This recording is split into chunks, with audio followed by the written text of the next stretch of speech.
नमस्कार. Shri Sangameshwar education society संचलित Sangameshwar college स्वायत्त सोलापूर मराठी विभागाच्या वतीनं मराठी भाषा गौरव दिन आणि कर्मयोगी कैलासवासी आप्पासाहेब काडादी यांच्या स्मृतिदिनानिमित्त दूरदृश्य प्रणालीद्वारे व्याख्यान आयोजित केलं आहे. वक्त्या आहेत डॉक्टर छाया महाजन, लेखिका आणि सेवानिवृत्त प्राचार्य डॉक्टर इंदिराबाई भास्करराव पाटील महिला महाविद्यालय औरंगाबाद. विषय साहित्य, अनुवाद आणि भाषा समृद्धी. या कार्यक्रमाच्या अध्यक्षस्थानी आहेत प्राचार्य डॉक्टर शोभा राजमान्य, संगमेश्वर कॉलेज सोलापूर.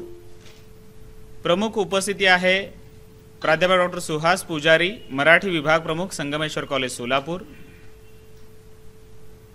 प्राध्यापक डॉक्टर महादेव देशमुख, डॉक्टर सारीपुत्र तुपेरे, ही सर्व मान्यवर मंडळी आमच्याच कॉलेजचे आहेत. त्यासोबतच गोविंद कुलकर्णी हैदराबादहून आणि अन्य मान्यवर देखील या कार्यक्रमामध्ये सहभागी झालेले आहेत. त्या सर्वांचं मी संगमेश्वर कॉलेजच्या वतीने मनपूर्वक स्वागत करतोय. कार्यक्रमाच्या प्रारंभी एक निवेदन.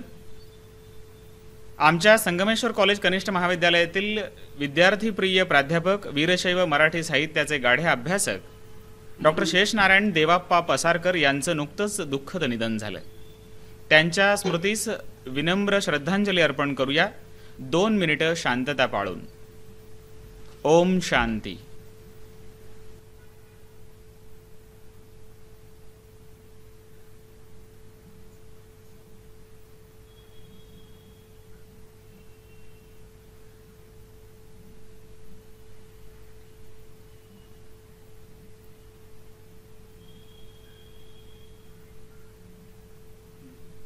ओम शांती. पुनश्च एकदा उपस्थित सर्व मान्यवरांचं सहर्ष स्वागत. मी अधिक वेळ न दवडता मराठी विभाग प्रमुख प्राध्यापक डॉक्टर सुहास पुजारी सरांना विनंती करतो की आजच्या या कार्यक्रमाचं स्वागत आणि प्रास्ताविक त्यांनी करावं. प्राध्यापक डॉक्टर सुहास पुजारी सर. संगमेश्वर महाविद्यालयाच्या प्राचार्य डॉक्टर शोभा राजमान्य, महाराष्ट्रातल्या ख्यातनाम अशा लेखिका आणि डॉक्टर इम भा पा महिला महाविद्यालयाच्या सेवानिवृत्त प्राचार्य, आजच्या वक्त्या डॉक्टर छाया महाजन, या दूरदृश्य प्रणालीद्वारे आयोजित करण्यात आलेल्या कार्यक्रमात सहभागी झालेले मराठी विभागातील डॉक्टर महादेव देशमुख, प्राध्यापक डॉक्टर महादेव देशमुख, डॉक्टर सारीपुत्र तुपेरे, संतोष पवार, सर्व प्राध्यापक मंडळी, बाहेरून उपस्थित असलेले श्री गोविंद कुलकर्णी, प्रशांत ठाकरे आणि अनेक जण इथं जे सहभागी झालेले आहेत ते सर्व, आणि विद्यार्थी मित्रांनो, सर्वप्रथम मराठी भाषा गौरव दिनानिमित्त आणि त्याबरोबरच कुसुमाग्रजांच्या जयंतीनिमित्त, शिवाय श्री संगमेश्वर एज्युकेशन सोसायटीचे संस्थापक कर्मयोगी आप्पासाहेब काडादी यांच्या स्मृती दिनानिमित्त आयोजित या कार्यक्रमामध्ये आपण सगळेजण सहभागी झालात त्याबद्दल सर्वप्रथम आजच्या वक्त्या डॉक्टर छाया महाजन, प्राचार्य डॉक्टर शोभा राजमान्य, सर्व मान्यवर श्रोते आणि उपस्थित राहिलेले सर्व विद्यार्थी, या सर्वांचं मी मनपूर्वक स्वागत करतो. 27 फेब्रुवारी हा आपण मराठी भाषा गौरव दिन म्हणून साजरा करतो आणि याच दिवशी कर्मयोगी आप्पासाहेब काडादी यांचा स्मृती दिन आहे. कर्मयोगी आप्पासाहेब काडादी हे अवघ्या महाराष्ट्राला माहीत असलेलं असं व्यक्तिमत्व आहे। राजकारणाच्या क्षेत्रात, समाजकारणाच्या क्षेत्रात आणि धर्मकारणाच्या क्षेत्रात देखील त्यांचं अतिशय मोठं असं योगदान आहे। कर्मयोगी अप्पासाहेब काडादी हे एक समाजनिष्ठ असं व्यक्तिमत्व होतं। त्यांनी समाजाचा सर्वांगीण विकास व्हावा या भूमिकेतून आयुष्यभर कार्य केलं। विशेष करून त्यांच्या व्यक्तिमत्वाचा एक पैलू सांगायचा झाला तरी ते राजकारणी असले आणि राजकारणाचं सत्तेवर प्रेम असतं असं आपण पाहतो, परंतु अप्पासाहेबांच्या बाबतीत मात्र वेगळं होतं। अप्पासाहेब हे समाजावर, माणसावर, त्यांच्या विकासावर विलक्षण प्रेम करणारं असं व्यक्तिमत्व होतं। त्याने अनेक संस्थांची स्थापना इथं केली। श्री सिद्धेश्वर देवस्थान पंच समितीचे ते अध्यक्ष होते। श्री सिद्धेश्वर सहकारी साखर कारखाना त्यांनी स्थापन केला। Cancer hospital, Shri Siddheshwar cancer हॉस्पिटलची स्थापना त्यांनी केली। म्हणजे चौफेर असं कार्य केलं त्यांनी। आणि 1953 साली संगमेश्वर कॉलेजची स्थापना त्यांनी केली। आणि आज संगमेश्वर कॉलेज हे महाराष्ट्रातील एक अत्यंत नावाजलेलं कॉलेज म्हणून सर्वांना माहीत आहे। हे कॉलेज यावर्षी ऑटोनॉमस झालेलं आहे, स्वायत्तता त्याला लाभलेली आहे।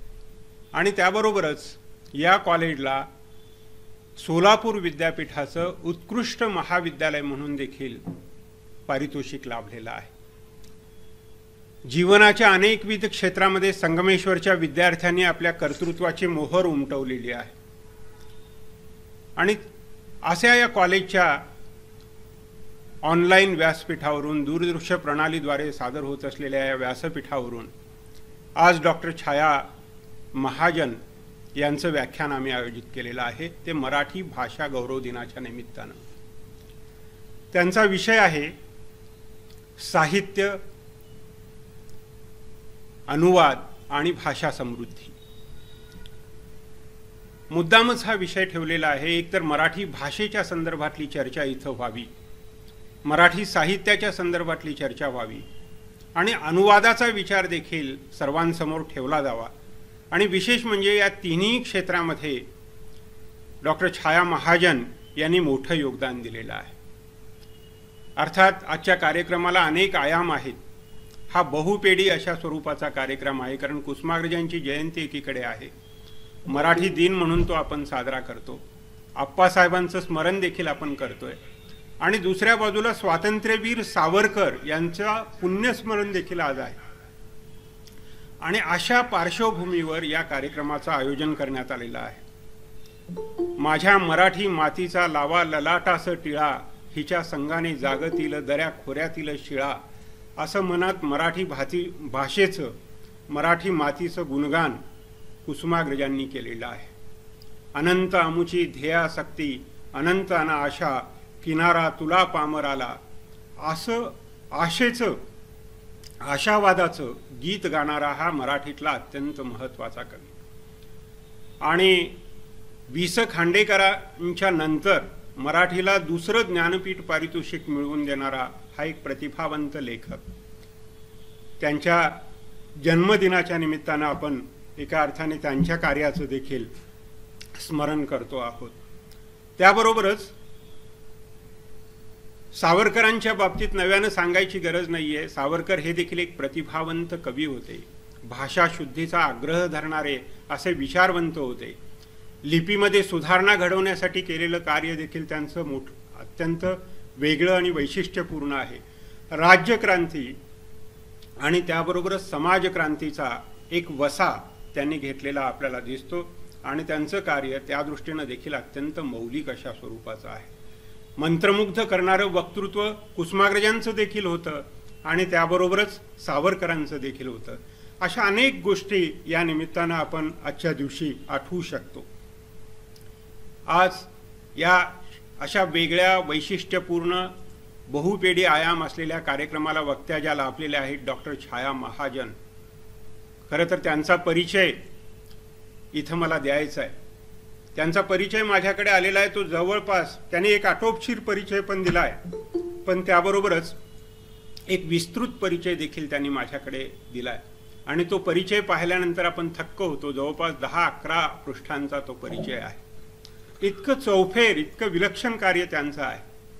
38 पुस्तकं डॉक्टर छाया महाजन यांनी लिहिलेली आहे आणि विशेष म्हणजे त्यामध्ये कथासंग्रह आहेत, कादंबरी आहे, बालसाहित्य आहे, हिंदीतून मराठीत अनुवाद त्यांनी केलेला आहे, इंग्रजीतला मराठीत अनुवाद त्यांनी केलेला आहे. असं वेगवेगळ्या स्वरूपाचं कार्य आहे.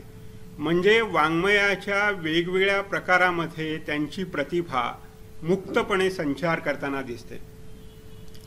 महाराष्ट्र शासनाचा त्यांना 2 वेळा उत्कृष्ट वाङ्मय निर्मिती पुरस्कार मिळालेला आहे. आणि मला आणखीन एक गोष्ट इथं सांगायला आवडेल की जो लघुत्तम कथा नावाचा प्रकार आहे, लघुत्तम कथा, जो अलीकडच्या काळामध्ये मराठीमध्ये थोडा थोडा यायला लागलेला आहे, त्याची फार पूर्वीच सुरुवात डॉक्टर छाया महाजन यांनी केलेली आहे. आणि नकळत नावाचा त्यांचा जो संग्रह आहे त्यामध्ये अशा लघुत्तम कथा आहेत. त्याला देखील महाराष्ट्र शासनाचा उत्कृष्ट वाङ्मय निर्मितीचा पुरस्कार मिळालेला आहे.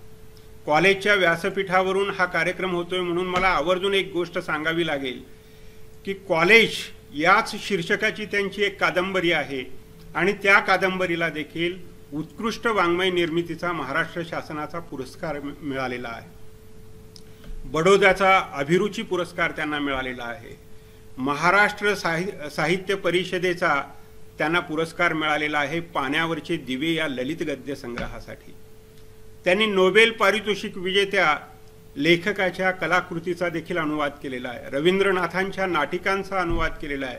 प्रेमचंदांच्या कथांचा अनुवाद केलेला आहे.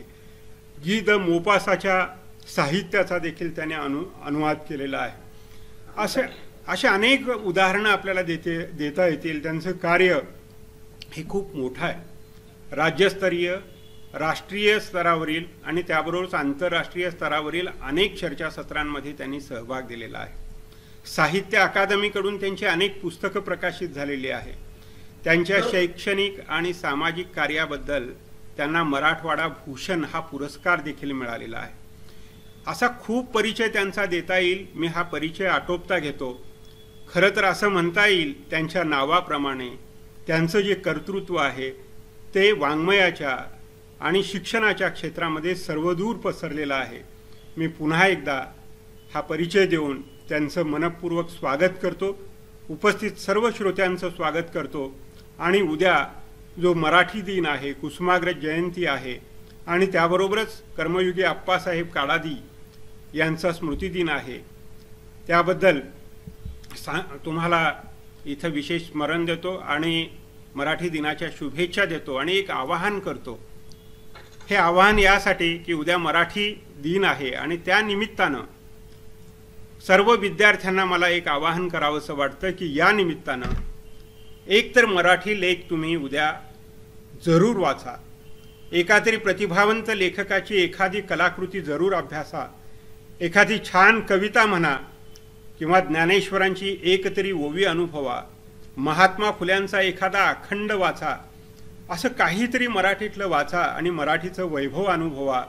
मी तुम्हाला या मराठी दिनाच्या मनापासून शुभेच्छा देतो आणि अधिक न वेळ घेता इथं थांबतो. धन्यवाद. Thank you sir. धन्यवाद सर.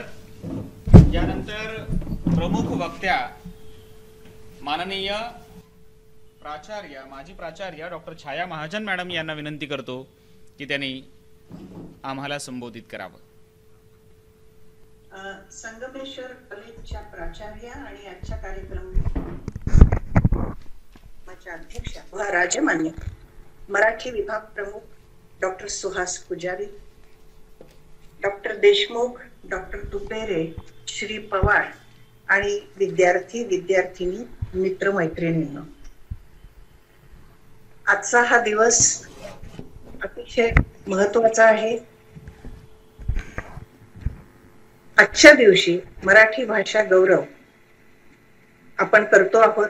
या निमित्त मी तुम्हा सगळ्यांना मनपूर्वक शुभेच्छा देते आणि काही बोलण्यापूर्वी कर्मयोगी श्री आप्पासाहेब काडादी ज्यांचा आत्ताच परिचय सरांनी दिला, त्यांच्या स्मृती दिनानिमित्त त्यांना विनम्र अभिवादन करते. कुसुमाग्रजांच्या जयंती निमित्त हा मराठीचा पंधरवाडा खरं म्हणजे गेली 15 दिवस गाजतोय. ठिकठिकाणी मराठीची चर्चासत्र, ठिकठिकाणी भाषण ही इतकी चाललेली आहे की मला असं वाटतं की मराठीचा एवढा मोठा डिंगोरा आपण पिटतो आहोत आणि तरी सुद्धा मराठी आपण अभिजात होत नाही याच्याबद्दलही आपण नाराज आहोत. आज स्वातंत्र्यवीर सावरकर यांची पण पुण्यतिथी आहे.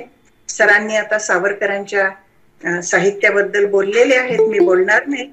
पण मला असं वाटतं की सावरकरांचं स्मरण म्हणजे त्यांची इतकी ओजस्वी भाषा, त्यांच्या भाषेतली जाणवणारी कळकळ आणि मुख्य म्हणजे त्यांच्या नुसत्या स्मरणानिशी आपल्याला मिळणारी ऊर्जा ही जी आहे, स्फूर्ती जी आहे, ती आपण आज त्या निमित्तानं त्याचं स्मरण करू आणि ती मिळवू. मी त्यांना आज वंदन करते. तसंच श्री पसारकर यांनाही श्रद्धांजली अर्पण करते. कॉलेजनी मला इथं बोलवल्याबद्दल मी प्रथमतः कॉलेजचे आभार मानते.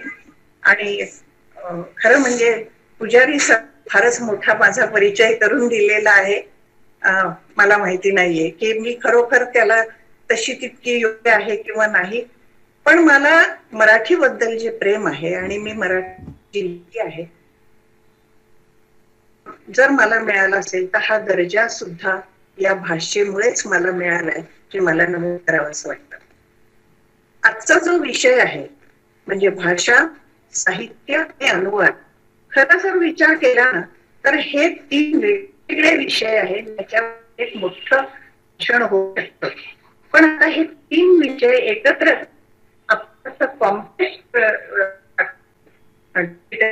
मध्ये कॉम्प्रेस्ड रिपोर्ट पाठवतो, त्या पद्धत मला कॉम्प्रेस्ड भाषणात लागणार आहे. कारण आपल्याला बोलायचं असतं आपण ह्याचा क्रम आहे म्हणजे भाषा साहित्य. तर गंमत आपल्याला काय आहे, आपल्याकडे आणि 2 गोष्टी तुम्हाला मराठीत दिसतील त्या अशा की आपल्याला इंग्रजीचा जबरदस्त राग आहे आणि दुसरी गोष्ट आपण ज्याही वेळेला मराठीचा विचार करतो त्यावेळेला इंग्रजीमुळे मराठीची हानी झाली असा एक भाग आपल्याला ऐकायला येतो. आता वास्तविक इंग्रजी आणि हिंदी या 2 भाषा ज्या आहेत तर ह्या भाषा समृद्ध आहेत त्यांच्या पद्धतीने. इंग्रजी तर आहेतच आहे, पण नुसती ओरड करून आपण इंग्रजीची होणार नाही. जर तुम्ही महाराष्ट्रात आला तर त्या आपल्याला 50% माणसं जी आहेत ती इंग्लिश मध्ये बोलताना फार मोठं समजतात असं दिसतं.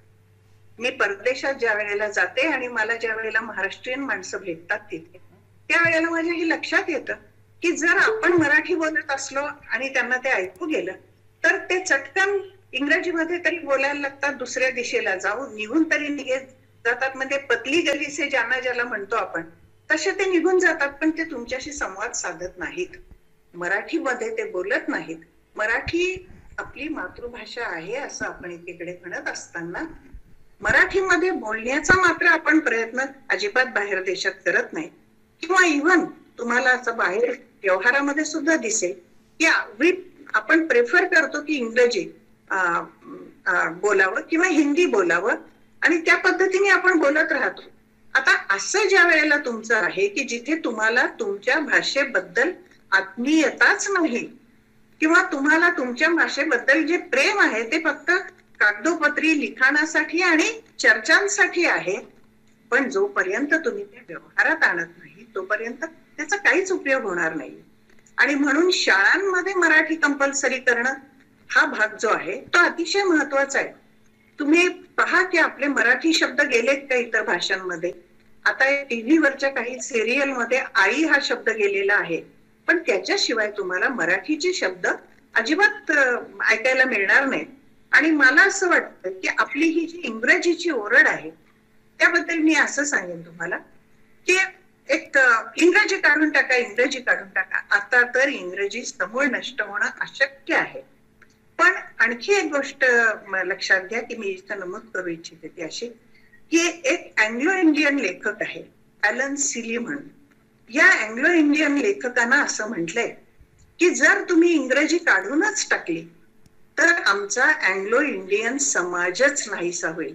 म्हणजे वसाहतवाद आहे, वसाहतवादी आम्हाला नको साहित्य, आता आम्हाला वसाहतीवादी भाषा नको असं जर म्हटलं तर तुम्ही वसाहतवादी भाषा म्हणून जी काढली तर त्याच्याबरोबर पूर्ण एक समाजच नाहीसा होतोय, ही गोष्ट आपण लक्षात घेतली पाहिजे. आता खरं म्हणजे आपल्याला समृद्ध व्हायला काय गोष्ट आडवे येतात ते, तर मला असं वाटतं की ग्लोबलायझेशन, जागतिकीकरण जे झालेलं आहे त्या जागतिकीकरणामध्ये एक जबरदस्त फ्युजन आहे. म्हणजे हिंदी इंग्लिश आणि हिंदी इंग्लिश आणि मराठी असं जर आहे तर त्याला इंग्लिश असं आपण काहीतरी नवीन नाव द्यायला पाहतो. तर अशा पद्धतीने जी भाषांचं मिक्सचर आहे हे भाषांचं मिक्सचर आपल्याला ठाई ठाई पाहायला मिळतं. आणि म्हणून आता तुम्ही जर इंग्रजी शाळेत गेलात तर तिथं तुम्हाला असं दिसेल की ती मुलगी, असं एक आमच्याकडे आली होती मुलगी, तिने एक उंदीर पाहिला घरातून जाताना आणि ती मला एकदम म्हणाली, देखो देखो रॅट अंडर द चेअर. तिला काय म्हणायचंय हे तिला देखो देखो, पहा पहा, रॅट अंडर द चेअर याच्यामध्ये तिची कोणती भाषा आहे. आता जागतिक भाषा ही खरोखर दुर्दैवानं इंग्रजीच होणार आहे, त्याला काही पर्याय नाहीये. पण आपल्याला आपण जी भाषा म्हणतो ती आपली भाषा अत्यंत शुद्ध पद्धतीनं सुद्धा आपण बोलत नाही. आणि मग सगळ्या भाषांमधले शब्द एकत्र येऊन आपण समृद्धीच्या मागे लागलो तर ते कसं होणार. भाषा समृद्धीसाठी मराठी भाषा ही पहिल्यांदा ज्ञानभाषा झाली पाहिजे, हे लक्षात घ्या. कोणालाही म्हटलं भाषा समृद्धीची पहिली गोष्ट ते म्हणतात की कोश तयार करा, कोश तयार करा. आपण कोश तयार केले, आपण प्रायव्हेटली कोश तयार केले, आपण शासनानं कोश तयार केले आणि झालं काय की त्या कोशांमध्ये जे आपण शब्द केलेले आहेत तयार, जे आपण कॉइन केलेले शब्द आपण तयार केलेले आहेत त्या शब्दांचा वापर आपण करतो का, हा भाग आहे. आता मला फार चांगलं वाटलं दृकश्राव्य पद्धतीनं हे जे चाललेलं आहे किंवा आणखीन एक चांगला शब्द त्यांनी मराठीत वापरला, पण असा शब्द आपण सातत्यानं असे शब्द वापरतो का, हा भाग आहे. आणि म्हणून तुम्हाला जर ज्ञानभाषा व्हायची झाली आपल्याला इंजिनिअरिंग, मेडिसिन या सगळ्या ज्या आहेत, म्हणजे वैद्यकीय शिक्षण असो, इंजिनिअरिंग शिक्षण असो, मॅनेजमेंटचं शिक्षण असो, हे सगळं आपल्याला आपल्या मातृभाषेत पाहिजे. असं काही ठिकाणी आहेही, हेही सांगते.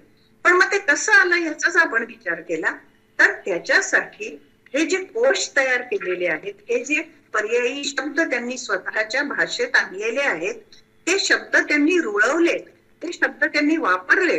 म्हणजे जोपर्यंत तुमचे शब्द हे व्यवहारात येत नाहीत, तुम्ही जोपर्यंत ते शब्द व्यवहारात वापरत नाहीत, व्यवहारात रुळवत नाहीत, तोपर्यंत तुम्ही भाषा समृद्धीची भाषा करणं अगदी चूक आहे. दुसरी आणखी झालेली गोष्ट आहे की होतंय काय की कोश तयार होतात, शब्द येत नाहीये. आणखीन एक मजेशीर गोष्ट झालेली आहे, जी इंग्रजीतही झालेली आहे, जी मराठीतही झालेली आहे, ती अशी की डिजिटलायझेशन झालं. आणि या डिजिटलायझेशननी काय झालं तर सगळे ऍब्रिव्हिएशन्स आले. म्हणजे सगळे शब्द, आता तुम्हाला आठवत असेल किंवा आताची नवी पिढी आहे त्यांना आठवतही असेल, कारण आता पत्र लिहिणं हा भागच बंद झालेला आहे.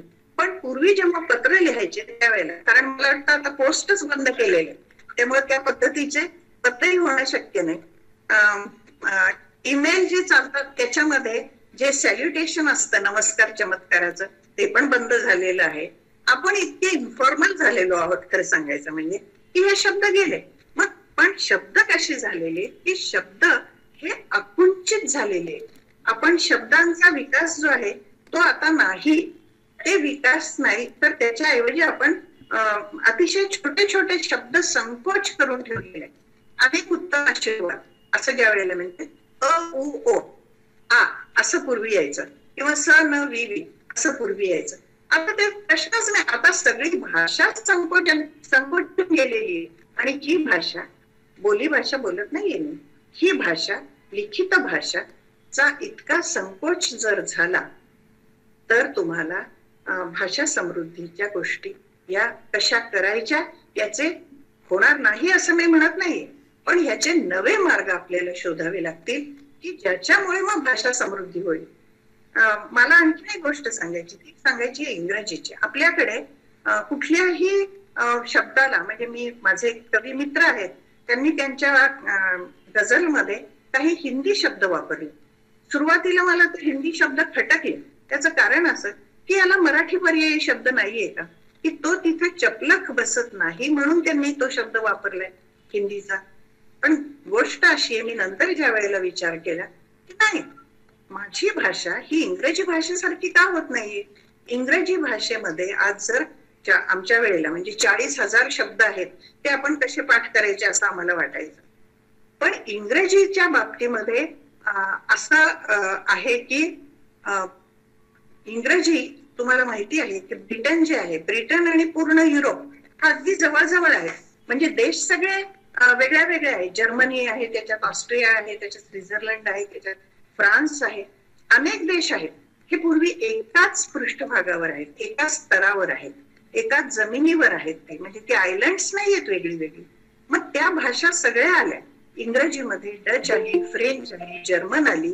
या सगळ्या भाषांचे शब्द आलेले आहेत, हे लक्षात घ्या.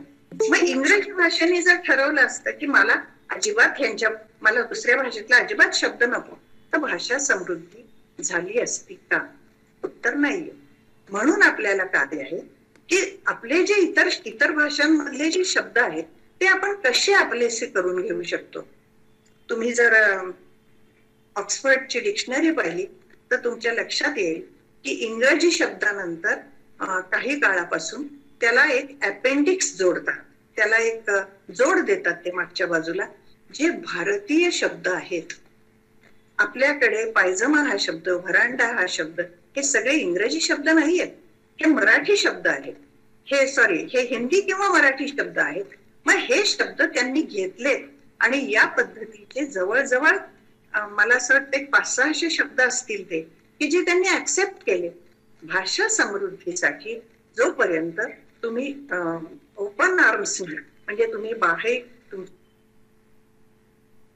ज्या नवीन गोष्टी तुमच्यात घेत नाहीत, ती परत ते नुसते शब्द येत नाहीत आपल्या ह्याच्यात, ती संस्कृती येते. आणि हे लक्षात घ्या की अशी करी हा शब्द आहे. आता करी हा शब्द जो म्हणजे आपल्याकडे रस्सा भाजी ज्याला आपण म्हणतो, तो इंग्लंड किंवा तुम्ही युरोपमध्ये गेला तर तुम्हाला ठिकठिकाणी पाहायला मिळेल. आपल्याकडे कढीवरून तो करी कदाचित आला असेल शब्द, माहिती नाही, शब्दांच्या व्युत्पत्ती काढायला पाहिजे. पण तरी सुद्धा अशा पद्धतीचे शब्द, हे शब्द संपत्ती जोपर्यंत वाढत नाही, शब्द संचय जोपर्यंत वाढत नाही, तोपर्यंत भाषा समृद्धी होत नाही. व्यक्तिगत स्तरावर भाषा समृद्धी मला एक व्यक्ती म्हणून जर करायची असेल तर मग मी काय करायला पाहिजे? तर मी खरं म्हणजे ग्रंथालयाचा उपयोग करायला पाहिजे. आपल्याकडे हे तुम्ही सगळे विद्यार्थी आहात, किती जण ग्रंथालयाचा उपयोग करतात?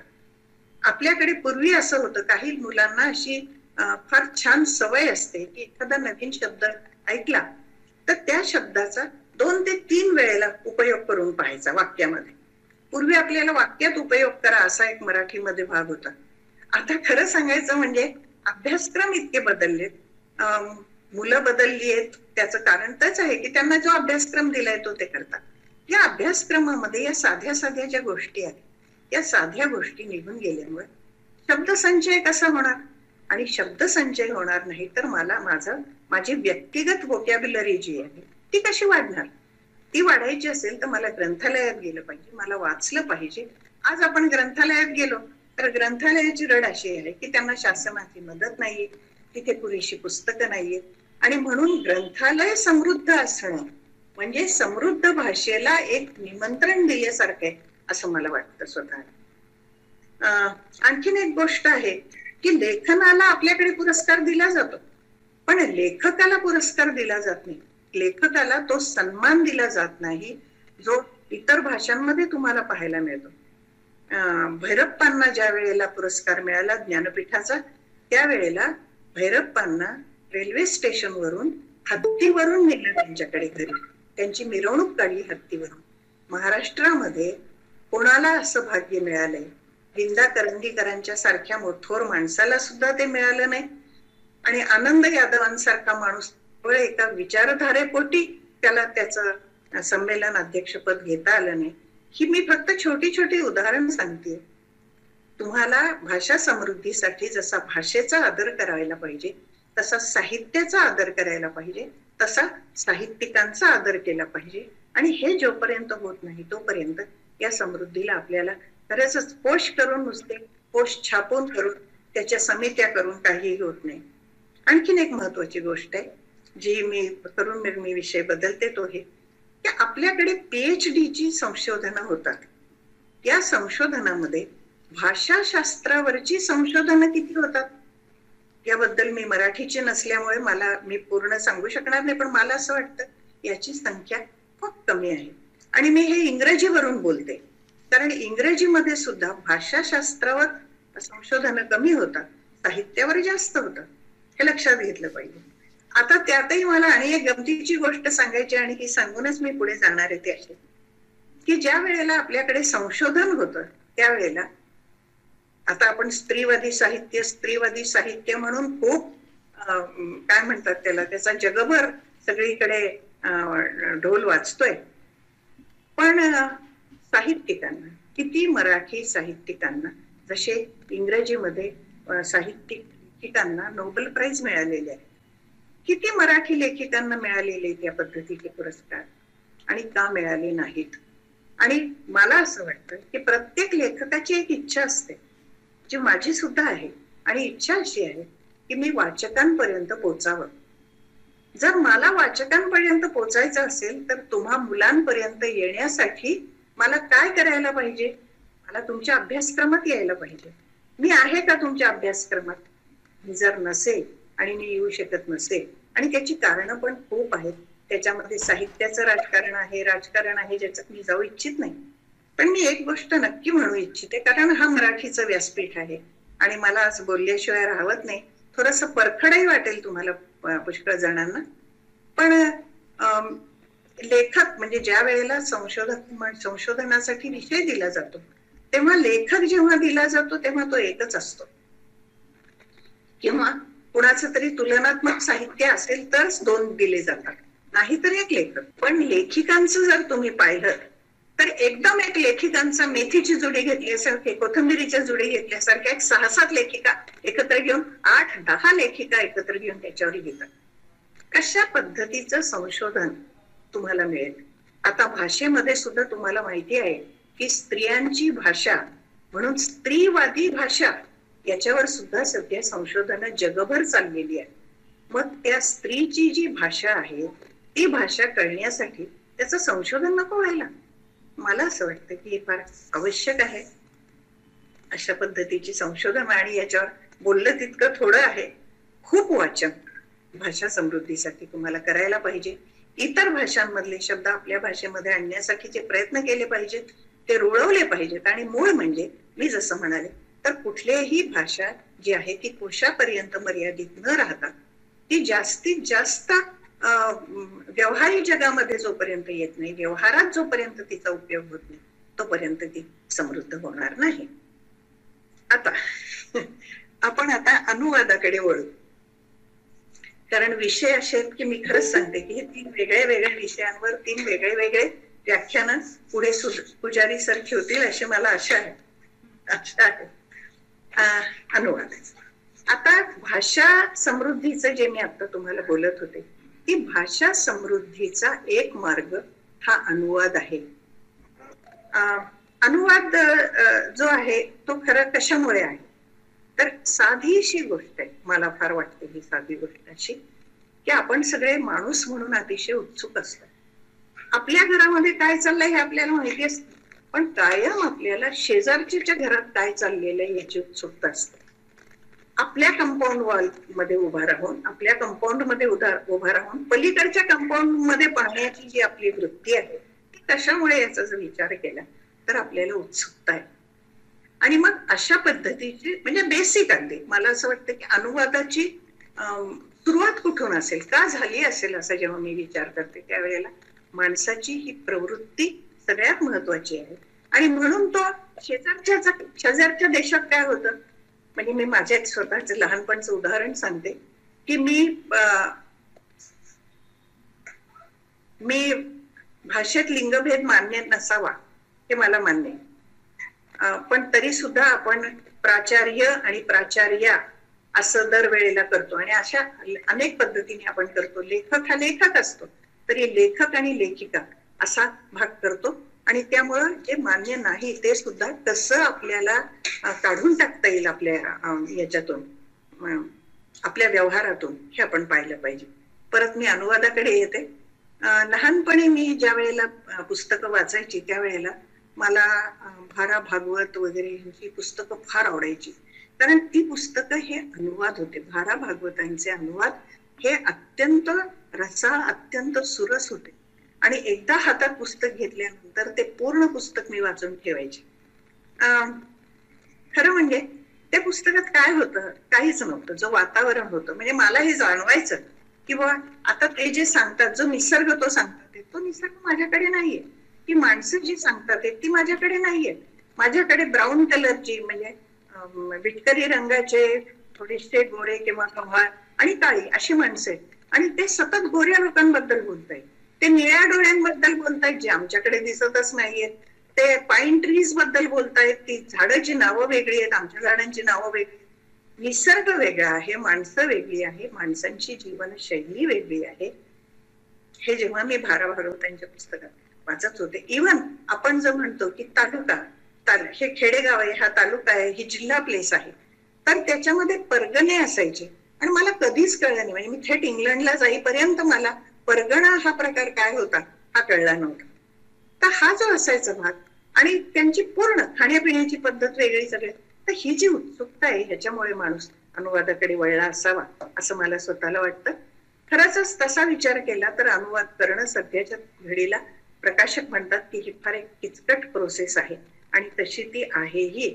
पण आपल्याला जर एखाद्या नव्या संस्कृतीची ओळख व्हायची असेल, आपल्याला नव्या जीवनशैलीची ओळख व्हायची असेल, आपल्याला नव्या राजकारणाची ओळख व्हायची असेल, समाजकारणाची ओळख व्हायची असेल, जागतिक प्रश्नांची ओळख व्हायची असेल, माणसांच्या प्रवृत्तीची ओळख व्हायची असेल, तर किंवा माणसांच्या मूलभूत प्रवृत्ती तपासून पाहायच्या असतील तर अनुवादासारखा दुसरा मार्ग नाहीये असं मला वाटतं. शिवाय आणखी एक असं आहे की आपल्याला एक जन्म मिळालेला आहे, या जन्मामध्ये मला मिळणारे अनुभव हे लिमिटेड आहेत, हे फार थोडे आहेत आणि मला तर खूप अनुभव पाहिजे. जर मला व्यक्तिमत्व म्हणून सुद्धा समृद्ध व्हायचं असेल तर मला प्रचंड अनुभव पाहिजे आणि हे अनुभव मला कसं मिळणार? लक्षात घ्या, मी डोळ्यांनी पाहू शकते, तर आंधळ्या माणसाचं जग कसं असेल हे मला कसं कळेल? जेव्हा मी कुणाची तरी काहीतरी वाचेन, एखाद्या अपंग माणसाचं वाचेल, एखाद्या वांझ असलेल्या स्त्रीचं असेल, एखाद्या युद्धामध्ये ज्याने युद्ध पाहिलेली आहे, पाहिलेलं आहे त्याच्याबद्दल असेल.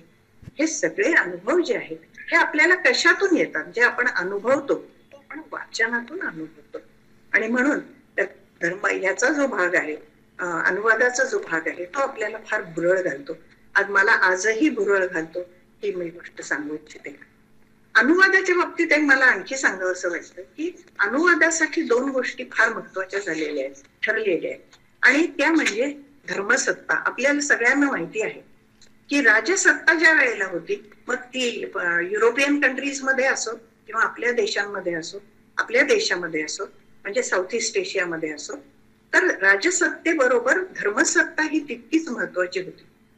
आता धर्मसत्तेने काय केलं, जर माझा धर्म एक विशिष्ट आहे तर मला माझ्या धर्माची तत्व ही लोकांपर्यंत पोहोचवण्यासाठी, माझ्या धर्माचे विधी किंवा कर्मकांड लोकांपर्यंत पोहोचवण्यासाठी मला कुठला तरी मीन्स पाहिजे, मला कुठला तरी मार्ग पाहिजे. आणि आपल्याला माहिती आहे की सगळ्या देशांमध्ये युद्ध झालेली आहेत, आक्रमणं झालेली आहेत, योद्धे आलेले आहेत, आपल्याकडे तर खूपच येऊन गेलेले आहेत. म्हणजे भारता इतके मला असं वाटतं की इतका स्वीकार कदाचित कुठल्याच देशाने केलेला नाही, इतर धर्मांचाही आणि इतर राजे रजवाड्यांचाही. त्यामुळे आपल्याकडे जसे ब्रिटिश आले, आधी इस्लाम आला, मग हे जे लोक आले यांना काय झालं, यांना तर आता स्थानिक लोकांना त्यांचा धर्म द्यायचा होता, त्यांची पद्धत द्यायची होती. मग त्यांनी काय केलं की मला कसं करणार, मला जोपर्यंत त्यांच्या समोरच्या धर्मात काय दिलंय आणि ते कसं चूक आहे हे सांगता येत नाही तोपर्यंत मी माझा धर्म देऊ शकत नाही त्यांना. आणि हे जेव्हा झालं त्यावेळेला त्यांनी पाहिलं की आपण आता बायबल जर तुम्ही पाहिलं, म्हणजे खरं म्हणजे आणखीन एक गोष्ट मी सांगू इच्छिते आता, की आपले जेवढे धर्मग्रंथ आहेत ना ते सगळे धर्मग्रंथ अनुवादित झालेले. आपण फक्त संस्कृत बद्दल बोलतो की संस्कृत हा फार किचकट आहे, संस्कृत फार किचकट आहे आणि त्याच्यामध्ये आपला धर्म संस्कृत मध्ये अडकलाय, भाषेमध्ये अडकलाय असं आपण म्हणतो. पण त्यावेळेला आपण एक विसरतो की बायबल हे पहिल्यांदा हिब्रू मध्ये होतं, जे नंतर लॅटिन मध्ये आलं आणि आता लॅटिन मधून ते इंग्लिश मध्ये आलं. पण आजही सगळ्या चर्चमध्ये लॅटिन मधलंच बायबल वाचलं जातं. बौद्ध धर्म जो होता तो पालीमध्ये होता, तो आता आलाय आपल्या भाषांमधनं. जैन धर्म हा अर्धमागधीमध्ये होता, तो आलेला आहे. इस्लाम अरबीमध्ये होता, तो आलेला आहे. म्हणजे हे सगळे जे धर्मग्रंथ आहेत हे धर्मग्रंथ सुद्धा ट्रान्सलेट झालेले आहेत, त्यांचे अनुवाद झालेले आहेत, हे आपण लक्षात घेतलं पाहिजे. आणि मग आपण आपल्याकडे स्वतःकडे पाहिलं, नंतर लक्षात येतं आपल्याला की आपल्याला भगवद्गीता जी आहे त्या भगवद्गीतेवरून ज्ञानेश्वरांनी ज्ञानेश्वरी आपली मराठीत आणलेली आहे. एका पद्धतीनं अनुवादच आहेत हे सगळे. आणि हे अनुवाद कधी राजसत्तेला आवश्यक होते, कधी धर्मसत्तेला आवश्यक होते. आणि म्हणून मग अनुवादाला सुरुवात झालेली आहे. आपल्याला खरं म्हणजे मला ह्याच्यात एक करावंसं वाटलं की धर्मसत्तेचं उदाहरण देताना शशी थरूरचं पुस्तक आहे व्हाय आय एम हिंदू, आणि कांचा इलैयाचं पुस्तक आहे की why I am not Hindu. आता गमतीचा भाग आहे की आपल्याला धर्माच्या बाबतीत मी जे बोलले त्या पद्धतीनं हे आलेलं आहे. खूप म्हणजे मी तर आता असं म्हणेन की सध्या जर तुम्ही प्रकाशन संस्थांकडे गेलात तर इतकी पुस्तकं आहेत अनुवादित, इतकी पुस्तकं आहेत की त्यांची नावं घेणं खरोखर अशक्य आहे. पण आपल्याकडे अनेकांनी अनुवाद केलेले आहेत. म्हणजे विंदा करंदीकर असोत, पु ल देशपांडे असोत, दिलीप चित्रे असोत, म्हणजे अगणित नावं आहेत की ज्यांनी अनुवादामध्ये काम केलेलं आहे आणि यशस्वीरित्या काम केलेलं आहे. काहींनी अनुवादित पुस्तकांचं स्वैरानुवाद केलेला आहे, त्यांना त्याची नावं वेगळी दिलेली आहेत. मग त्यांच्या नंतर पुन्हा तुम्हाला काय म्हणता येईल की त्यांनी पुन्हा इकडे येऊन त्यांच्यावर आरोप झालेले आहेत आणि त्यांना ते खंडित करावे लागलेले आहेत. मी मध्येच ते खालचं वाचते कॉमेंट, तर थोडस डिस्ट्रॅक्ट होते. खरं म्हणजे नॉट विदाउट माय डॉटर सारखे एखादी कादंबरी किंवा कादंबऱ्या तर खूप आहेत. काईट सारखी कादंबरी, प्राईड अँड प्रेज्युडिस, उदरिंग हाइट्स यांचे जे मराठीमध्ये अनुवाद आलेले आहेत ते प्रचंड आहेत. भारतीय भाषांमध्ये सुद्धा अनुवाद आहेत. ॲन फ्रँकची डायरी जेव्हा आपण म्हणतो त्यावेळेला जिथेही कुठे हिटलर सारखा हुकुमशहा आहे, त्या हुकुमशहानी काय काय अत्याचार केलेले आहेत ते वाचण्यासाठी आपल्याला जर्मनीच्या ॲनी फ्रँकची डायरी वाचणं अत्यावश्यक होऊन बसतं. अशा पद्धतीचे किंवा ओसामा बिन लादेनवर आता आहे पुस्तक जे मराठीत आलेलं आहे.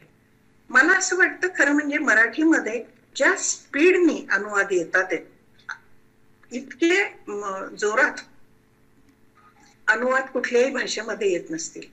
आणि मराठी माणूस हा म्हणजे मी अर्थात फार अभिमानी आहे त्या गोष्टीची की मराठी माणूस हा अत्यंत प्रगल्भ आहे असं जेव्हा आम्ही म्हणतो त्यावेळेला त्याचं असलेलं वाचन हे आपण गृहीत धरलेलं असतं. माझ्या स्वतःच्या अनुवादाबद्दल थोडस सांगेन. मी कथा अनुवादित केलेल्या आहेत, प्रेमचंदांच्या केलेल्या आहेत, की द मोपासा म्हणून फ्रेंच लेखक आहे त्याच्या केलेल्या आहेत. मी कादंबऱ्या केलेल्या आहेत. सॉल्बेलो नावाची नोबेल प्राइज विनर लेखकाची कादंबरी आहे ती केलेली आहे, जी की खरोखर खूप अवघड आहे. अशात मी एका मल्याळी लेखकाची पुनाथिल कुन अब्दुल्ला म्हणून, पुनाथिल कुन अब्दुल्ला त्यांचं नाव आहे, त्यांची कादंबरी केलेली आहे आणि माझ्या लक्षात आलेलं आहे. आणि आता सध्या मी अतिपूर्वेकडचे जे देश आहेत त्याच्यातल्या म्हणजे आपण जे 7 सिस्टर्स म्हणतो, त्रिपुरा, मेघालय वगैरे वगैरे, त्यातल्या ममंग दाई म्हणून आहेत, त्यांची कादंबरी मी केलेली आहे. तीच थोडीशी आता प्रकाशनाला थांबलेली आहे ती कादंबरी, ती केलेली आहे. मुलांसाठी मी भरपूर ट्रान्सलेशन केलेले. मी ज्या वेळेला इंग्लंडमध्ये गेले त्यावेळेला मला एक गोष्ट जाणवली. अर्थात त्याला बरीच वर्ष झाली. त्यावेळेला व्हॉट्सअप नव्हतं, गुगल नव्हतं, इन्फॉर्मेशन नव्हती, काही नव्हतं. पुस्तकं होती, फोनला सुद्धा आम्हाला पोस्टात जावं लागायचं, अशी परिस्थिती होती त्यावेळेला. माझ्या हे लक्षात आलं की परदेशी मुलांच्या साठी खूप पुस्तकं उपलब्ध आहेत आणि खूप साहित्य उपलब्ध आहे जे मराठी मुलांसाठी आहे. आणि मग मी त्याच्यानंतर भारतात परत आल्यानंतर हॅन्स अँडरसन म्हणून जो लहान मुलांचा लेखक आहे आणि नंतर पुष्कळ लहान मुलांचे लेखक, टॉल्स्टॉयची सुद्धा काही पुस्तकं लहान मुलांनी वाचावी, इतकी सुंदर कथा आहेत त्याच्यात. तर त्या कथा करायला मी सुरुवात केली. द मोपासाचं ज्या वेळेला मी केलं, खरं तर सांगण्यासारखं अनुवादावर खूप आहे. या पुस्तकांचं करताना माझ्या एक लक्षात आलं, म्हणजे प्रेमचंद सोडले तर, कारण लहान मुलांचे प्रेमचंद सुद्धा मी केलेले आहेत. तर हे करत असताना माझ्या लक्षात आले की भारतामध्ये खरं म्हणजे आता आसाम हा भारताचाच भाग आहे किंवा केरळ हा भारताचाच भाग आहे, आणि तरी सुद्धा आपली जीवनशैली वेगळी आहे, आपल्या विधी आपले वेगळे आहेत, आपल्याला पद्धती आपल्या वेगळ्या आहेत, जगण्याच्या पद्धती वेगळ्या आहेत. आणि काही वेळेला हे करताना माझ्या लक्षात आलेलं आहे की मी ज्या वेळेला हे मल्याळम केलं किंवा मी रवींद्रनाथ टागोरांची नाटकं केली ज्या वेळेला, त्यावेळेला बंगाली जीवनाशी माझा संबंध आला. अर्थातच कोणत्याही अनुवादकाला सगळं तो स्वतःच करतोय अशी टिमकी जर तो मारत असेल तर ती चूक आहे. कारण अनुवादकाला सुद्धा भाषा, तो काही सगळ्या भाषांचा प्रभुत्व गाजलेला माणूस नसतो. तर तो त्याच्या पण विकनेसेस असतात, त्याला पण गरजा लागतात. आणि ज्या वेळेला मी हे मल्याळम केलं पुस्तक, त्यावेळेला मला उच्चारांसाठी फार त्रास झाला, फार थांबावं लागलं. आणि पुण्याच्या एक हबे म्हणून आहेत मॅडम, त्यांच्याकडे मला जावं लागलं. मला मराठी, इंग्रजी आणि मल्याळी येणारे एक नंबियार म्हणून इथलेच ग्रस्त आहेत, त्यांना मदतीला घ्यायला लागलं. आणि मी ते सगळ्या यांनी ते करून ते पुस्तक मी केलं. म्हणजे उच्चारासाठी सुद्धा तुम्ही चुकीचं करू शकत नाही. आणि ह्याच्यामध्ये मुस्लिम संस्कृती पूर्ण, मी जी मल्याळम कादंबरी केली ती, तर त्याच्यामध्ये माझ्या हे लक्षात आलं की कित्येक मुस्लिम पद्धती आपल्याला माहितीच नाहीये. आणि नंतर मला उमा कुलकर्णी भेटल्या, त्यावेळेला मला हे कळलं की त्या मुस्लिमांमध्ये सुद्धा बिद्री म्हणून काहीतरी वेगळा भाग आहे मुसलमानांचा, ज्यांच्या पद्धती मूळ मुसलमानांपेक्षाही वेगळ्या आहेत, ज्या या पुस्तकात आलेल्या. अनेक गोष्टी ह्या अत्यंत धक्कादायक आहेत या पुस्तकांमध्ये सुद्धा. म्हणजे आता जी मी अतिपूर्वेकडची जी केलेली ममंगदाईची, त्याच्यामध्ये ख्रिश्चन मिशनरीजना मारून टाकलं ज्यांनी, त्याच्या आयुष्याचं काय झालं, त्या मूळ आसामी युवकाचं काय झालं त्याच्या आयुष्याबद्दलचं, ते अतिशय सुंदर पुस्तक आहे. ही जी मल्याळी कादंबरी आहे, या कादंबरीमध्ये सुद्धा एक लक्षात येतं की स्त्रियांना किती खालच्या दर्जाचं आणि किती वाईट पद्धतीनं वागवलं जात होतं आणि कसा त्यांच्या इच्छेचा कुठेच दखल घेतली जात नव्हती. हे या कादंबरीमध्ये मी जेव्हा पाहिलं, त्यावेळेला मी इतके अस्वस्थ होते की मी 8 दिवस तरी मला असं वाटतं त्या पुस्तकाला पुन्हा हात लावला नाही. म्हणजे स्त्रीची उपलब्धी ही एखाद्या वस्तू इतकी असावी साधी, आणि त्याच्यासाठी ती स्त्री तयार होते. का तयार होते याच्यासाठी नाही, तिला प्रोटेस्ट करता येत नाही म्हणून नाही, ती विरुद्ध जाऊ शकत नाही म्हणून नाही, तर परंपरेनेच हे शिकवलेलं आहे म्हणून ती करते. अशा पद्धतीच्या परंपरा ज्या वेळेला तुम्ही पाहता, त्यावेळेला परंपरे विरुद्ध जाऊन काहीतरी केलंच पाहिजे, ही जी तुमच्यामध्ये एखादा विचार तयार होईल, तर हा विचार हा अनुवादाचा फायदा आहे असं मी म्हणेन. मुलांच्या वाङ्मयामध्ये मी अशामध्ये लहान मुलांचं वाङ्मय केलेलं आहे. केंद्र सरकारकडनं मला ती पुस्तकं आली होती आणि ते करताना मला खरं म्हणजे फार मजा आली. मजा याच्यामुळे आली की बालसाहित्य काही काळ अगदी बाजूला टाकलेलं होतं. पण आणखीन एक गोष्ट सांगते मी, की अनुवादामध्ये तुम्हाला शब्द सामर्थ्य तर मिळतं, पण अनेक फ्रेजेस, अनेक त्यांचे शब्द रुटीन मध्ये वापरले जातात आणि आपल्याकडे आंधळेपणानं वापरले जातात इंग्रजीमध्ये, तर ते शब्द खरे काय आहेत हे तुम्हाला कळतं. इतक्या कल्पना, इतक्या प्रतिमा तुम्हाला त्याच्यामध्ये वाचायला मिळतात. इतकं सुंदर आहे. मी जे सॉल्वेलोचं पुस्तक केलं त्याच्यामध्ये मूळ तर गाभा त्या कादंबरीचा फार जबरदस्त आहे, पण त्याच्यामध्ये त्याने एकदा त्याच्या खेड्यात येतो आणि खेड्यातून तो फेरीने आता निघणार असतो जायला. तिथे उभा राहतो, तो फेरी पाण्यात न जाते. पाणी कसं आहे, तो पाण्याकडे पाहत असतो. तर ग्रीन आहे, हिरवं आहे पाणी. हिरवं काय, तर आजूबाजूचा जो हिरवा निसर्ग आहे तो सगळा त्याच्यामध्ये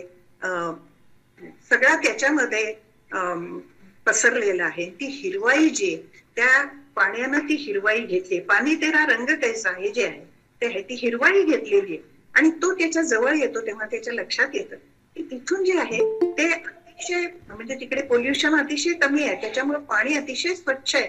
खालचा तळ दिसतोय आणि जशी हवा येईल तसं ते वरचं पाणी हलतं आणि खाली त्याच्या रिपल्स दिसतात, त्याचे तरंग दिसतात.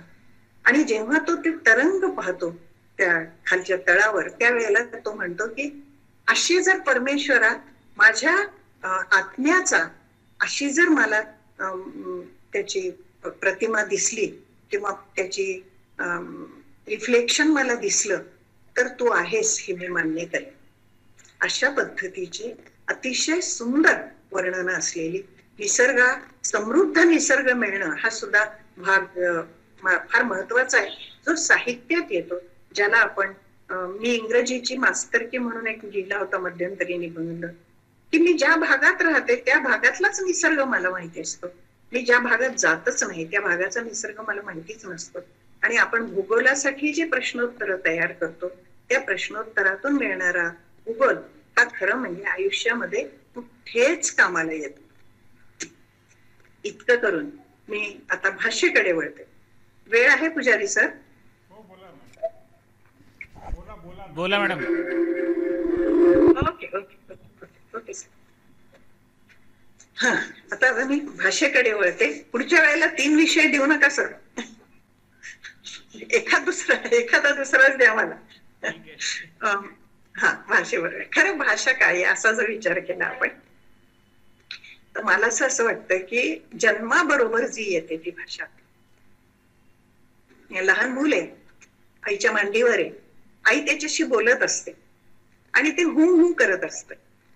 आईलाही माहिती नसतं की ती त्याला भाषा शिकवतीये आणि बाळालाही माहिती नसतं की तो भाषा शिकतोय. आणि मग त्या भाषेचं तो आईचं बोट जरी सुटलं तरी भाषेचं बोट सुटत नाही त्याचं, आणि त्या भाषेबरोबर तो वाढत जातो. मग ही भाषा खरोखर एकटी येते का हो, का ती भाषा आणखी काही घेऊन येते? तर लक्षात घ्या की ही जी भाषा आहे, माझा जो पूर्ण सभोवताल आहे, म्हणजे मी अर्थात याच्यात सगळ्या गोष्टींचा भाग येते की शिक्षित कुटुंबामध्ये काय होतं, अर्धशिक्षित कुटुंबामध्ये काय होतं, अशिक्षित कुटुंबामध्ये काय होतं, त्यांच्या भाषा कशा बदलत जातात, कशा बदलतात, त्या कशा बदललेल्या आपल्याला दिसतात हे आपल्याला माहिती आहे. पण ज्या वेळेला ती भाषा आपण शिकतो ती भाषा कधी एकटी नसते, तर तिला खूप मोठा सांस्कृतिक संदर्भ असतो.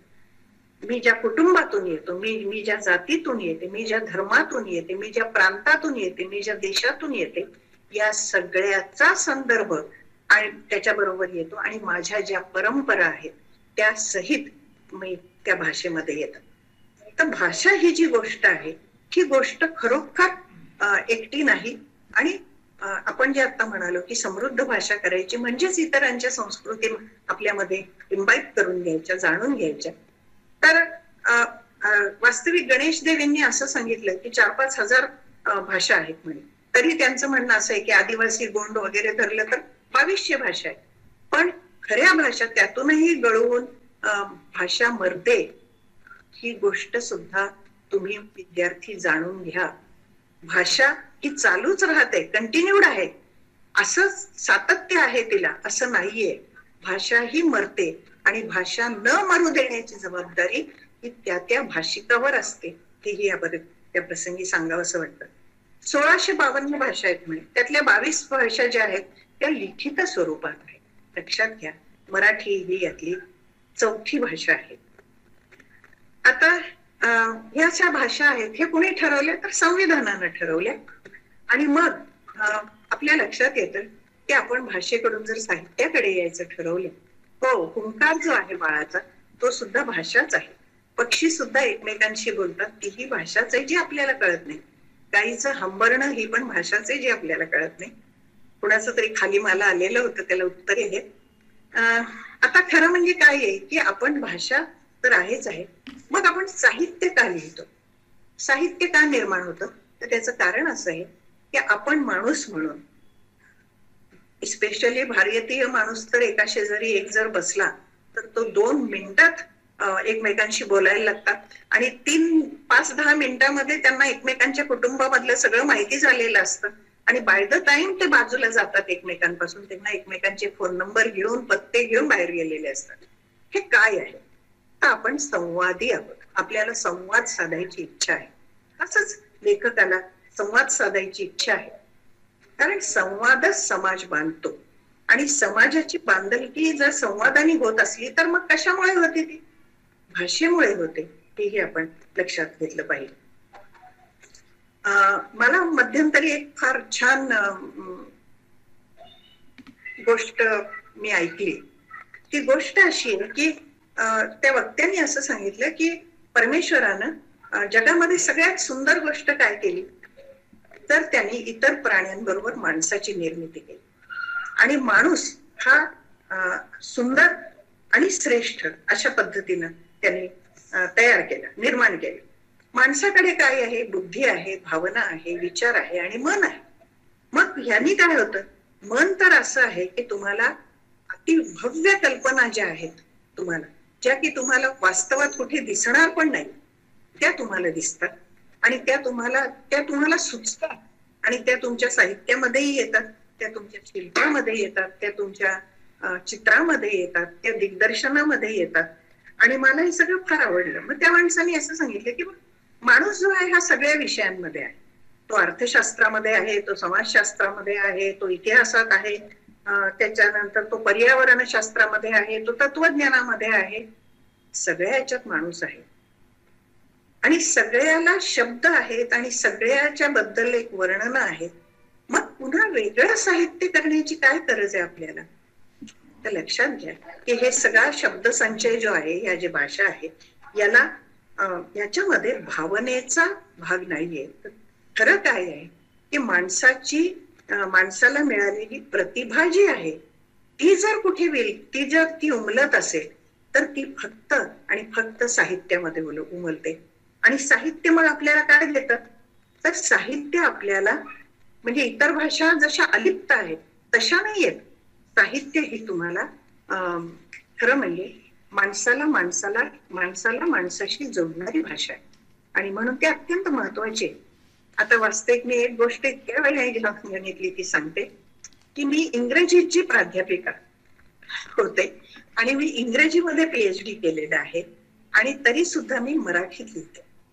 म्हणजे मी इंग्रजीमध्ये थोडंफार लिहिलेलं आहे नाही असं नाही, पण मूळतः मी मराठीमध्ये लिहिते. त्याचं कारण असं आहे की ज्या वेळेला मी लिहायला सुरुवात केली आणि इंग्रजीमध्येही सुरुवात केली, त्यावेळेला मला लक्षात आलं की जे मला वाटतंय, ज्या छटा मी देऊ इच्छिते, जो तिरकसपणा मला दाखवायचा आहे, जे चिमटे मला काढायचे किंवा मला जी वर्णनं करायची सुंदर, ती सगळी वर्णनं, ते सगळ्या गोष्टी ज्या आहेत ती मला दुसरी भाषा देत नाही. कारण दुसरी भाषा जी आहे ती ट्युशन आहे. मी ट्युशन घेऊन इंग्लिश शिकलेली आहे, पण माझी भाषा जी आहे ती इंट्युशन आहे, ती माझ्या अंतस्थामधून येते आणि म्हणून ती भाषा मला सगळ्यात महत्वाची वाटत होती. मी आता तुम्हाला बऱ्याच गोष्टी सांगत होते त्यावेळेला मी हे म्हणाले की खरं तर लिहिणं जे आहे ते सुद्धा संवादी होतं. ते कसं होतं हे माझ्या लक्षात आलं की आपण प्रत्यक्ष शब्दांनी बोलतो, पण ज्या वेळेला आपण अक्षरांनी बोलतो एकमेकांशी, ज्या वेळेला माझा वाचक माझ्या समोर नसतो पण तो नंतर मला कॉन्टॅक्ट करतो, त्यावेळेला माझा आणि त्या वाचकाचा एक सुप्त संवाद चाललेला असतो. मराठी साहित्य खरं सांगायचं म्हणजे एवढं आहे आणि इतक्या पद्धतीनं साहित्याचा बोलबाला सगळीकडे चाललेला आहे. तुम्ही साहित्य संमेलनं पहा, ती साहित्य संमेलनं सगळ्या धर्माची आहेत, प्रांताची आहेत, जिल्ह्याची आहेत, तालुक्याची सुद्धा आहेत आता साहित्य संमेलनं, आणि विश्व साहित्य संमेलन सुद्धा आहे. परदेशात जाऊनही आपण साहित्य संमेलन करतो आहोत आणि ऑनलाईन आता मध्ये झालेलं विश्व साहित्य संमेलन आहे तेही साहित्य संमेलन आहे, म्हणजे साहित्याचा गौरव आपण करत नाही का? तर उत्तर असं आहे की हो, आम्ही साहित्याचा गौरव करतो. पण खरी गोष्ट अशी आहे की एवढ्या सगळ्या गोष्टी आम्ही साहित्य परिषदा घेतल्या, तरी सुद्धा आम्ही त्या साहित्य संमेलनातून काय मिळवलं हा प्रश्न मला असं वाटतं सगळ्यांना पडायला पाहिजे. आता डिजिटलायझेशनमुळे पूर्वी तरी पुस्तकं होती, पण आता तर ई बुक्स झालेली आहेत. आता माझ्यासारखा सुद्धा माणूस म्हणतो की आता पुस्तक हातात घेऊन नको बडे कधीतरी. मग मी काय करतो, तुम्ही जर तरुण पिढी पाहिली तर वाचत नाही, वाचन संस्कृती नाही, वाचन मुलांना आवडत नाही इतकं ऐकते मी. पण मला प्रत्येक मुलाच्या हातात मोबाईल दिसतो आणि तो सारखा वाचत असतो. तो काय वाचतो हा भाग सगळा सोडा, पण इकडून तिकडे जाणारे फॉरवर्ड होणारे मेसेजेस, येणाऱ्या नवीन नवीन माहिती जी आहे ती गुगलवर जाऊन आणखी माहिती मिळवणं असो किंवा युट्यूबवर जाऊन तुम्ही ऐकणं असो. माझं पण एक युट्यूब आहे, हेही मी या वेळेला सांगू इच्छिते. तर ऍक्च्युअली मराठीमध्ये खूप साहित्याचा बोलबाला झालेला आहे, पण सुरुवात जी आहे ती आपली मराठीची संत साहित्याने झालेली आहे. आणि हे संत साहित्य काव्यात्मक स्वरूपामध्ये होतं. संत साहित्याबद्दल मला सांगताना खरं सांगायचं म्हणजे ज्ञानेश्वर आहेत, एकनाथ, नामदेव, गोरा कुंभार, विसोबा खेचर, महदंबा, जनाबाई, नामदेवाची जनाबाई, ज्ञानेश्वराची जनाबाई, कितीही नावं आपण घेतली तरी सुद्धा कमी आहे. एवढं संत साहित्य आपल्याकडे आहे. त्याच्यामध्ये भक्ती हा भाग मोठा होता आणि भक्ती बरोबरच समाज प्रबोधन हाही एक भाग होता. काय होतं या सगळ्या साहित्याने, तर साहित्याने बेसिकली परिवर्तन होतं. मग ते परिवर्तन कसं होतं, तर परिवर्तन कदाचित फार भरभर होत नसेल. भारतीय समाज हा अत्यंत ढिम्म समाज आहे, हे माझं मत आहे. हा समाजामध्ये परिवर्तन अत्यंत अत्यंत संथ गतीनं होतं आणि मग ह्या संथ गतीनं चाललेल्या परिवर्तनासाठी सुद्धा लेखकाला संयम बाळगावा लागतो आणि सतत लेखकाला वास्तवता काय आहे हे लोकांना दाखवावं लागतं.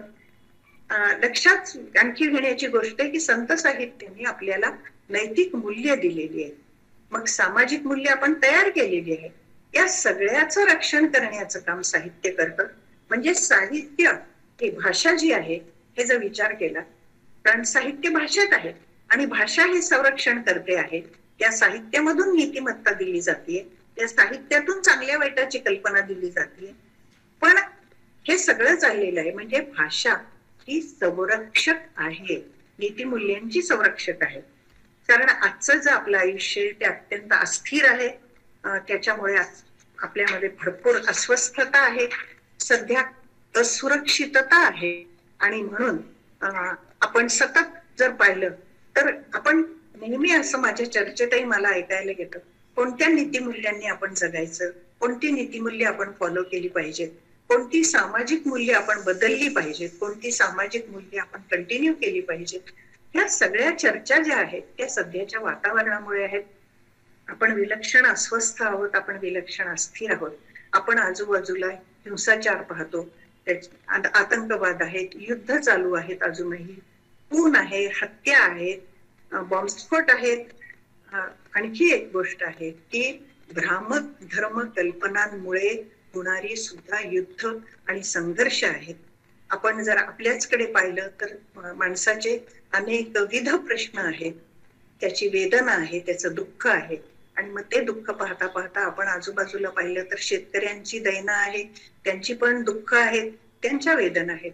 लेखनाचा हेतू, मी फार भरभर बोलतेय कारण वेळ जो आहे तो मला असं वाटतं संपत आला असेल. लेखनाचा हेतू काय आहे तर इंग्रजीमध्ये होल्डिंग मिरर टू लाईफ असं म्हणतात. Holding mirror to the nature हे खरं मेन आहे.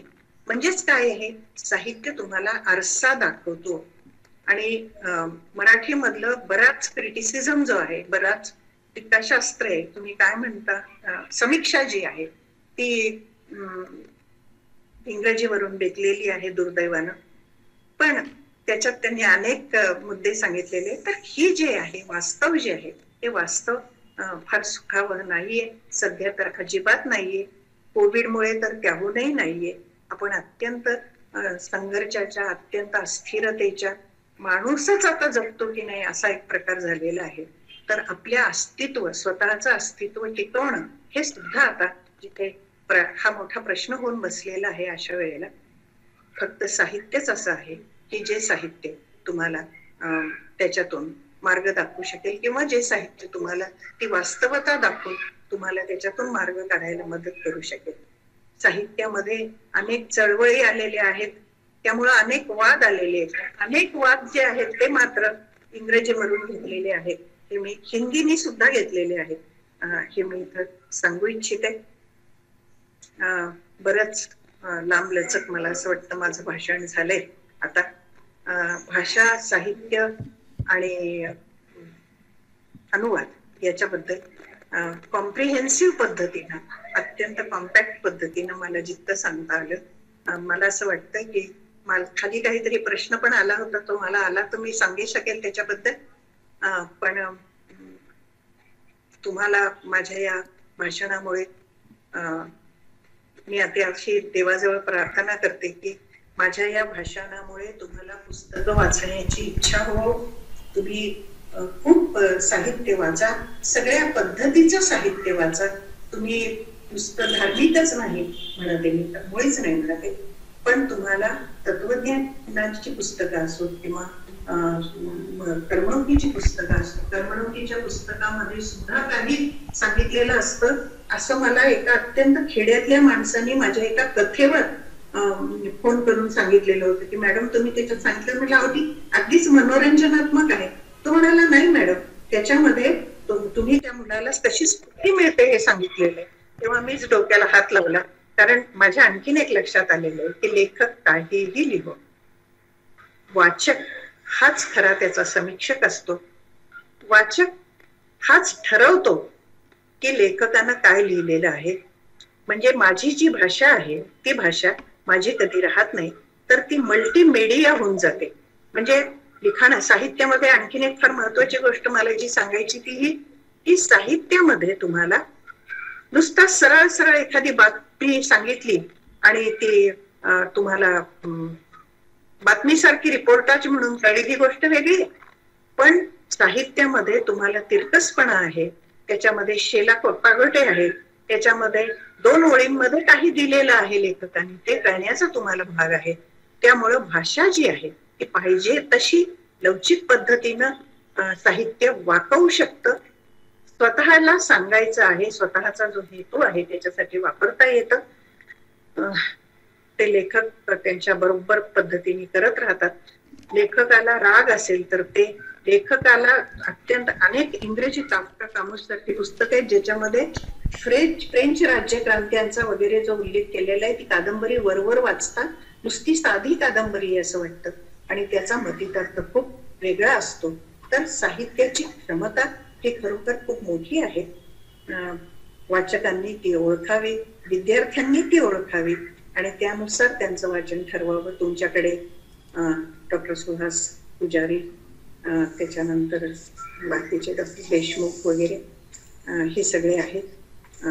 मराठी बद्दल खरं म्हणजे मी फार मला असं वाटलं की मी फार उद्धटपणाने याच्यात आलेली आहे किंवा मी फार मोठं धाडस केलेलं आहे आणि मराठीवर मी बोलते. मराठी शेवटी माझी भाषा आहे आणि ती तुमची जितकी आहे तितकीच माझी आहे. याबद्दल मला फार प्रेम वाटतं मराठीचं. या मराठीच्या दिवशी मी तुम्हाला सगळ्यांना पुनश्च एकदा शुभेच्छा देते. संगमेश्वर कॉलेज स्वायत्त ही गोष्ट मला फार भावलेली आहे, कारण आता तुम्ही सिलेबस जे आहे ते तुमचं तुम्ही फ्रेम करू शकाल. विद्यार्थ्यांना जे तुम्हाला द्यायचं ते तुम्ही देऊ शकाल, जे दाखवायचं ते दाखवू शकाल. ही खूप मोठी गोष्ट आहे जी तुम्हाला मिळालेली आहे. तुम्ही विद्यार्थी अत्यंत भाग्यवान आहात की तुम्हाला चांगले प्राध्यापक आहेत आणि आता चांगलं सिलेबसही असेल तुमच्यासाठी. तुमच्या कॉलेजची प्राचार्य शोभा राजमान्य यांची, डॉक्टर सुहास पुजारी यांची मी अत्यंत आभारी आहे.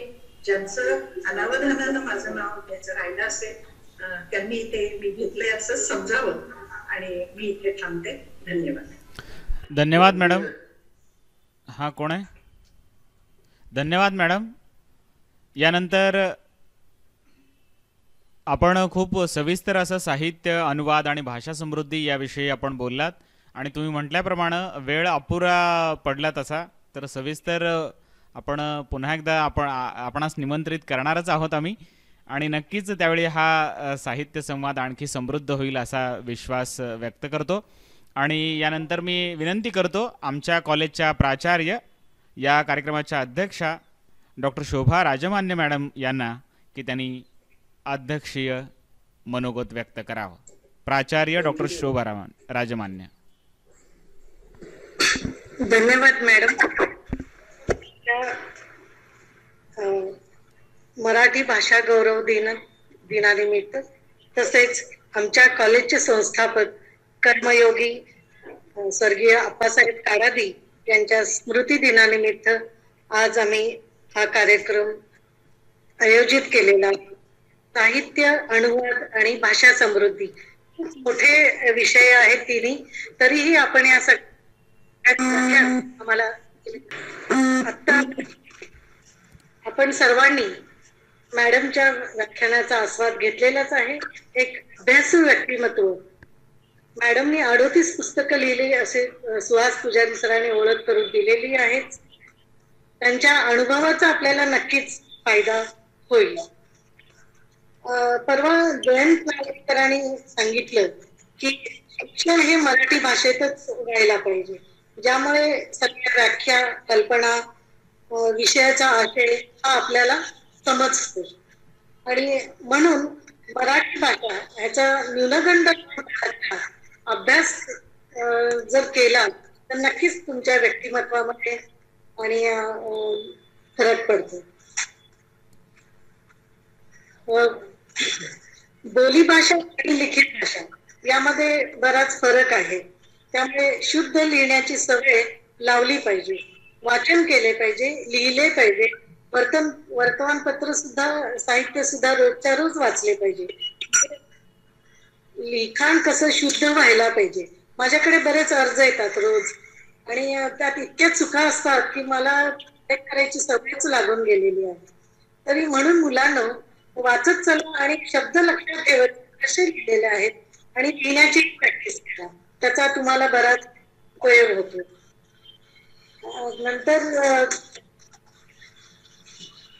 नवीन व्हॉट्सअपमुळे त्या संकोचून गेली आहे असं मॅडमने सांगितलं. खरंच आहे ते. त्यामुळे भाषा समृद्धी होणार नाही असा उल्लेख मॅडमनी केलेला आहे. याचाही विचार व्हायला पाहिजे. नंतर साहित्य निर्मिती ही सहजासाठी होत नसते, फार अवघड आहे ते.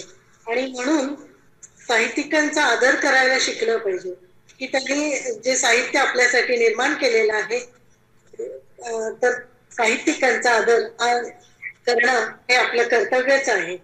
स्त्री साहित्यिकांचा अभ्यास, संशोधन केले पाहिजे.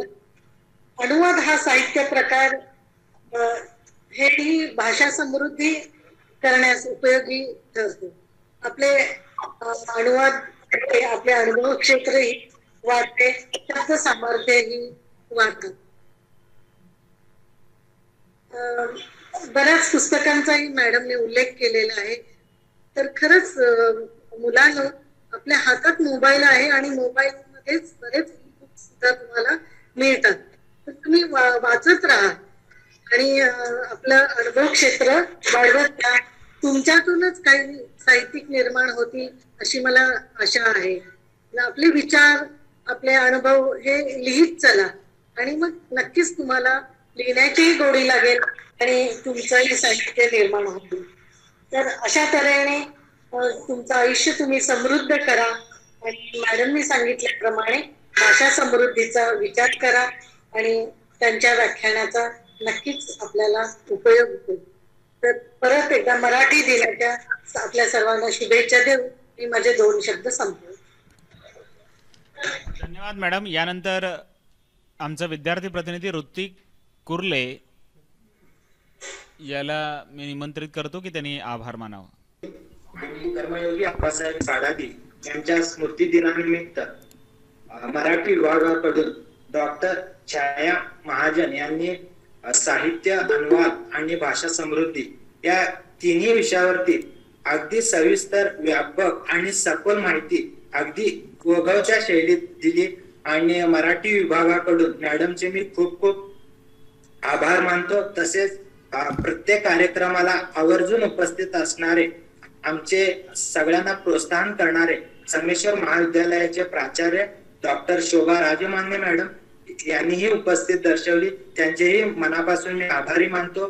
तसेच इतर प्राध्यापक वर्ग doctor Mahadev Deshmukh sir, doctor Sariputra Tupere sir, Govind Kulkarni, Ravikumar Kamble, Sagar Kulkarni, Dhananjay Mahajan आणि विविध शहरातील उपस्थित असलेले मान्यवर या कार्यक्रमाला उपस्थित राहिले, त्यांचेही मी आभार मानतो. आणि विशेषतः मराठी विभागाचे मराठी विभाग प्रमुख डॉक्टर सुहास पुजारी सर, लॉकडाऊन मध्ये विद्यार्थी आणि महाविद्यालय यांचा नाळ तुटतो आणि मराठी विभागाकडून विद्यार्थी आणि प्राध्यापक यांचा संबंध जवळचा यायला पाहिजे, विद्यार्थी शिक्षणासाठी जुळता यायला पाहिजे, म्हणून मराठी विभागातर्फे पुजारी सरांनी वेगवेगळे कार्यक्रम आणि उपक्रम राबवतात, त्यांचेही मी आभार मानतो.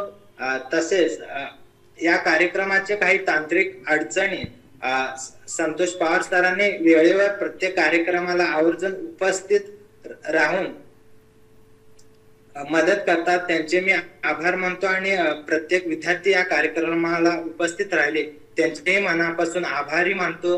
आणि अध्यक्षाच्या परवानगीने हा कार्यक्रम संपला असे मी जाहीर करतो. धन्यवाद.